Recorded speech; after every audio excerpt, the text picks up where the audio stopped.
Hello, everybody. Good evening. I hope that you all are doing well tonight.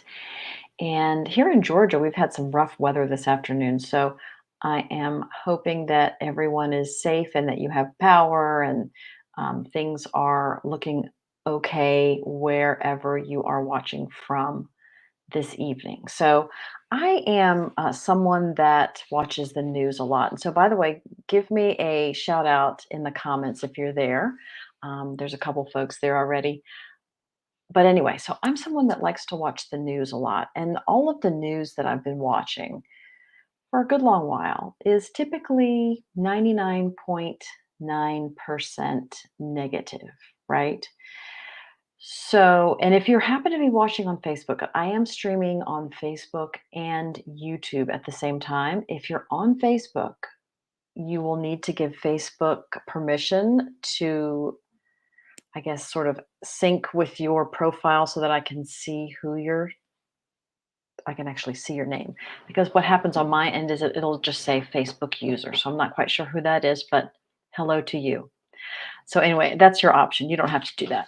But anyway, so the news most of the time is 99.9% negative. And so tonight I actually have some good news, some helpful news, especially if you are from Georgia, which I am. So a couple of things tonight. I have probably three or four pieces of good news. So are you ready? So it's not all that doom and gloom. So, in Georgia, and this channel, we talk about developmental disabilities and issues around developmental disabilities. So, in Georgia, and this is all pending the governor's signature, but there's some good news. So, there's the potential, a very strong potential for 513 new waivers, and that would be as of July 1. So, that's excellent news. And by the way, all of what I'm going to be discussing tonight, I just want to give kudos and credit to the folks who advocated, whether it's the Georgia Council or SPAD or individual family members, but tremendous advocacy out there. So, anyway, 513 new IDD waivers. Again, this is pending the governor's signature, but it looks really, really positive and that it's headed towards that actually happening. Also, a 2% rate increase for our IDD service providers. Again, that is excellent news. We all know there has been a crisis or a deep shortage in direct support staff. So I'm hoping that that will be helpful to our IDD providers. And for those families that are on the planning list, this is also another bit of good news. There's a 5% increase to non-waiver family support. So if for some reason either you're on the planning list or way far down on the planning list, then having access to family support services may be of benefit to you and your family. So I think that's all very positive news. Again, kudos, congratulations to the advocates that really pushed for those increases. Way to go. And then next, couple of things. I also want to give kudos to the legislators who um, also advocated for these increases and for several specific bills.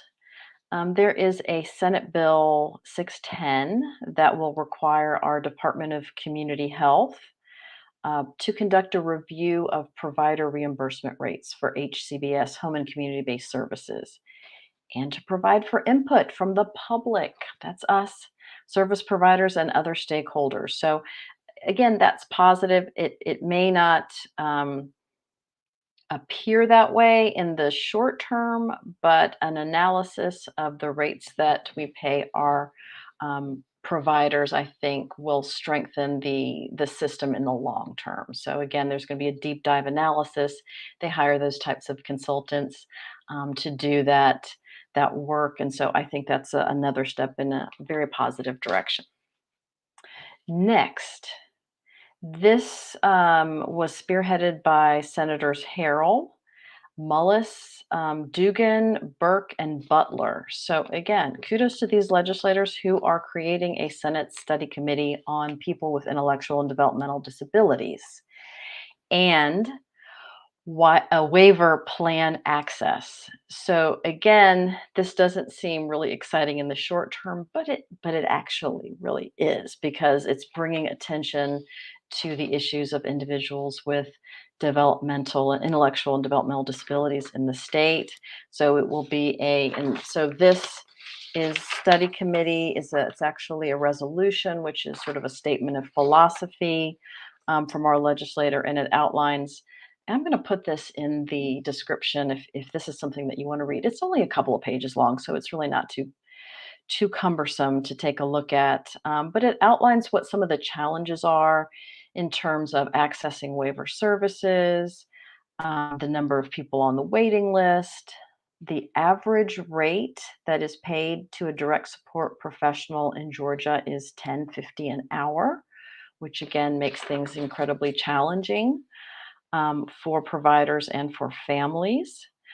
Also, I wanted to point this out as well, which I found very interesting. In addition, what they're also recommending is to develop a flow of capital investment resources, okay, to include adequately trained workers and capital investments for the development of new housing and facilities outside the Georgia Housing Voucher Program. I would be interested in learning more about that. But in terms of mentioning housing, I think again that's a very positive. It's a step in a really great direction because housing is on a lot of people's minds these days. Okay, so there's going to be a study committee. There'll be reports out. Again, this doesn't sound too terribly exciting, but it actually really is because it shows that there's a lot of progress and that the issues that families are, well, thank you, Facebook user, for posting that on Senate Resolution 770. The issues that are facing our families and individuals are now top of mind. They're getting a lot more attention. So, again, kudos, advocates, legislators, everyone for involvement in that. And then there is something else. This is at the federal level, and I'm just clicking on my computer here, but there's something that you may or may not want to just take a look at. It is called the Affordable Connectivity Program. So this is coming out of all different resources during COVID. I'm going to post it here and see if that's something. Okay, so if you may or may want to pursue this, but what it is, it's another benefit for individuals who have family members who are on SSI or SNAP benefits or receive Medicaid. And it helps with, it gives a little bit of a discount for individuals on internet. So I think it's another way to make those kinds of um, things more available to folks. So check it out. Not everyone's going to qualify, but it might be something that you do apply for that takes a little bit of a little chunk out of the average cost of your internet um, or your family's internet. So that's something else to take a look at. So I think those are all incredibly positive things that have happened. So I don't want to be the doom and gloom tonight. I hear enough about that on the news. So check out the Senate resolution. Keep your fingers crossed, although it's probably likely that those 500 and plus waivers will go through, barring some big disaster. But I think it's all really positive change. And as a community, um, we should celebrate that. We don't take enough time to really celebrate, but it is most definitely something to celebrate, something that positive that's come out of a couple of really difficult years. So that is all I wanted to say. Oh, one more thing.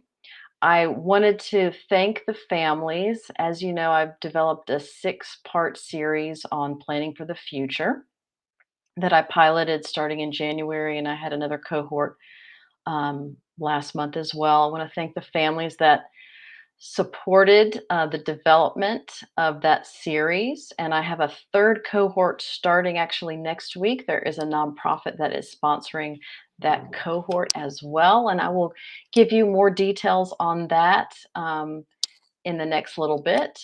But again, thank you to those families. Thank you for the feedback. It was a pleasure to get to know you all, and hopefully, we will be meeting again. So, anyway, that is the good news for this evening. Thank you all so much. And again, I'm streaming on Facebook and on YouTube. I normally don't stream on YouTube also, but thank you so much. And I will definitely continue to be in touch. Take good care. Bye bye.